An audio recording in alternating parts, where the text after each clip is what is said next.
morning students. Let's start our today's lesson with the revision of chapter number 1, that is chemical reactions and equations. तो आज से हम start करने वाले हैं जो हमारा PT1 का सिलेबस है. आपको अच्छी तरह पता होगा that in PT1 syllabus we are including 3 chapters. Chapter number 1 that is of chemistry, chemical equations and reactions and equations. Chapter number 6 that belongs to biology, life processes, and chapter number 12 that is of physics, electricity. तो ये 3 chapter हमारे PT1 में आ रहे हैं. So we are starting with our chapter number 1 that is chemical reactions and equations. तो हम इसको बहुत ज्यादा डिटेल में तो नहीं पढ़ सकते हैं रिवीजन में. आज हम इसको एक ब्रीफ इसका वो कर लेते हैं revision. So first of all we have to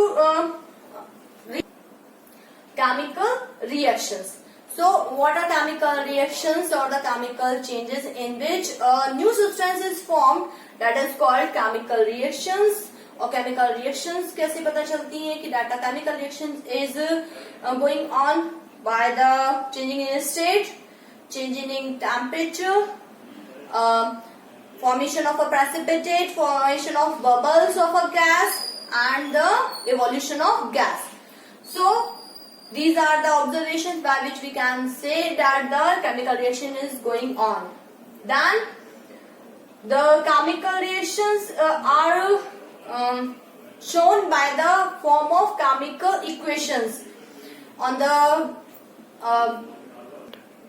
basis of chemical formula and symbols, we show the chemical reactions in the form of chemical equations. तो हम जो भी केमिकल रिएक्शन है उसको केमिकल इक्वेशन की फॉर्म में उनके सिंबल्स और उनके फॉर्मूला की फॉर्म में शो करते हैं. Then we have to balance a chemical equation. So we should know why we balance a chemical equation. So we know this very well that to fulfill the law of conservation of mass, we balance the chemical equation so that the number of atoms of each element on the reactant side and the product side should be same. So to fulfill the law of conservation of mass, we have to balance the chemical equation. तो इस पे based कोई सा भी question आ सकता है आपके कि आपके कोई भी इक्वेशन दे दी जाए, then you have to balance the chemical equation, but it will be only in the form of MCQ.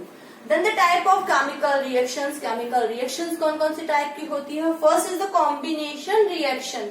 Combination means combined. So if you want to check that whether it is a combination reaction or not, we have to see the reactants and the products. If the reactants are more than 2 but the product is only 1, then it is a combination reaction where 2 or more reactants combine to form a one product only. तो combination reaction में आपको हमेशा कैसा क्या दिखाई देगा कि 2 या 3 रिएक्टेंट्स है पर प्रोडक्ट हमेशा क्या है? एक ही है. Then the decomposition reaction, it is opposite of combination reaction. Decomposition means breakdown. Breakdown, only a single reactant. So you can identify the decomposition reaction in which a reactant is only 1, but the products are more than 2 or more than 2. जब हमें लगे कि हमारा reactant सिर्फ एक है तो product side में हमें 2 या 2 से ज्यादा प्रोडक्ट दिखाई दे रहे हैं, then it is a decomposition reaction. Then there are different type of decomposition reaction: thermal decomposition, electrical and photo decomposition. Thermal, which requires heat energy to decompose the substance. जिसमें heat energy use हो रही है. इसके भी हमने 2-3 जो examples पढ़े हैं वो हमें अच्छे तरीके से करने पड़ेंगे. Just like the decomposition of ferrous sulphate, lead nitrate और कैल्शियम कार्बोनेट. जो भी हमने एग्जांपल्स पढ़े हैं उनकी कैसे रिएक्शन होते हैं, क्या प्रोडक्ट बनते हैं, उनका कलर क्या होता है और किस फॉर्म में हमें दिखाई देते हैं, ऑब्जर्वेशन सब अच्छे तरीके से करने पड़ेंगे. Then the electrical decomposition in which the electricity is supplied to break down the substance. इसमें हमने पढ़ा है that is electrolysis of water, जिसमें हमने इलेक्ट्रिसिटी पास करवा के वाटर का डिकम्पोजिशन करवाया था हाइड्रोजन एंड ऑक्सीजन में. Then the photo decomposition in which the light is supplied, light energy is supplied to decompose the substance. And in this photo decomposition, we studied the decomposition of silver chloride and silver bromide. तो ये हमें अच्छे से याद रखना है, इसमें कौन कौन सी केमिकल रिएक्शंस हैं, कौन सा रिएक्टेंट का कलर क्या होता है, प्रोडक्ट का कलर क्या हो जाता है, ये सब अच्छी तरीके से याद रखने हैं आपको. Then the displacement reaction, in which more reactive metal displaces a less reactive metal, or we can say a more reactive non-metal displaces a less reactive non-metal. तो हमारे कोर्स में सिर्फ क्या दिए हुए हैं, मेटल्स वाले दिए हुए हैं. So we have to keep in mind what is displacement reaction, in which a more reactive metal displaces a less reactive metal from its salt or compound. जिसमें एक मोर रिएक्टिव मेटल एक less reactive metal को क्या कर देता है, displace कर देता है उसके कंपाउंड में से. For that it is necessary that we have to learn the activity series. जो मेटल्स की एक्टिविटी सीरीज है, if we learn it, then we are able to identify that whether the displacement reaction will occur or not. इस पे अधिकतर question यही आते हैं कि you have to write or you have to check whether the displacement reaction will occur or not, कि भी इसमें रिएक्शन होगी या नहीं होगी. and we can do the correct answer then we know the activity series and know this very well that which matter comes after which matter, तभी हम इसको कर सकेंगे. then the double displacement reaction, in which the ions are exchanged between the two different compounds. Two different compounds में ions का क्या हो जाता है, एक्सचेंज हो जाता है. For example there is a compound AB and there is a compound CD. दोनों क्या है, कंपाउंड है AB एंड CD. इनमें आयंस का एक्सचेंज हो गया है, A अटैच हो गया है D से और C अटैच हो गया है B से. दो product is AD and CB. तो यह कैसे पता चलेगा, इसमें दो ही क्या है, रिएक्टेंट्स हैं और दो ही क्या है, प्रोडक्ट्स हैं. दोनों ही क्या है, कंपाउंड्स हैं और दोनों में हमें अच्छी तरह से पता चलेगा कि दोनों ने अपने आयंस को क्या कर लिया है, एक्सचेंज कर लिया है.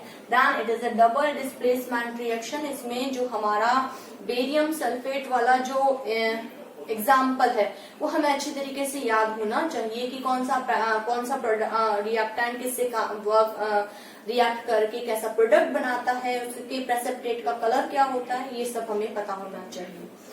और डिस्प्लेसमेंट रिएक्शन में भी हमेशा ध्यान रखिए कि एक मेटल दिया हुआ होगा और दूसरा क्या दिया हुआ होता है, एक कंपाउंड दिया हुआ होता है.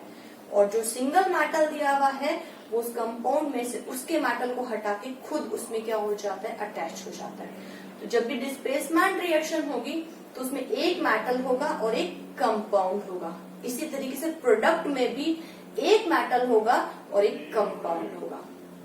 Then there redox reaction which includes oxidation and reduction. So as we know the oxidation and reduction takes place simultaneously, that's why they are called redox reaction. क्योंकि ये हमेशा साथ साथ होती है oxidation and reduction, तो हम उसको redox reaction कहते हैं. And in redox what is oxidation? Oxidation में ध्यान रखना है, oxidation means addition of oxygen in a substance or removal of hydrogen, that is oxidation. Then what is reduction? The just opposite of oxidation, addition of hydrogen and removal of oxygen, that is reduction. ठीक है, तो हमें हमारे जो course है उसमें यही concept है कि ऑक्सीजन ऐड हो रही है या ऑक्सीजन निकल रही है, हाइड्रोजन ऐड हो रही है या हाइड्रोजन निकल रही है. According to that, we have to identify whether the substance is oxidized or reduced. Then the second thing is oxidizing agent and reducing agent. फिर उसके बाद हमें ये ध्यान रखना है कि जिस substance का oxidation हो रहा है, the substance which is get oxidized, it is a reducing agent, and the substance which is get reduced, that is a oxidizing agent. एक ऐसा सब्सटेंस जिसका ऑक्सीडेशन हो रहा है वो रिड्यूसिंग एजेंट होता है और जिसका रिडक्शन हो रहा है वो ऑक्सीडाइजिंग एजेंट होता है. तो अगर क्वेश्चन ये आता है which substance is get oxidized और विच इज गेट रिड्यूस्ड, तो हम अकॉर्डिंगली आंसर देंगे this substance is oxidized and this is reduced. और हमेशा ध्यान रखिए कि जब भी हमें बताते हैं कि ये ऑक्सीडाइज हो रहा है, ये रिड्यूस हो रहा है, वो हमेशा रिएक्टेंट्स को देख के बताना होता है कि भी ये ऑक्सीडाइज हो रहा है और ये रिड्यूस हो रहा है। कभी भी प्रोडक्ट्स में से आंसर नहीं देना होता है, क्योंकि रिएक्टेंट्स ही क्या होते हैं, ऑक्सीडाइज या रिड्यूस होते हैं। और जिसका ऑक्सीडेशन हो जाएगा, अगर वो पूछता है ऑक्सीडाइजिंग एजेंट कौन है, रिड्यूसिंग एजेंट कौन है, तब भी हम देख लेंगे जिसका ऑक्सीडेशन हो रहा है वो रिड्यूसिंग एजेंट है, और जिसका रिडक्शन हो रहा है that is the oxidizing agent. Then the corrosion and acidity. What is corrosion? Degradation of metals by the action of atmospheric gases and moisture and acid, that is called corrosion.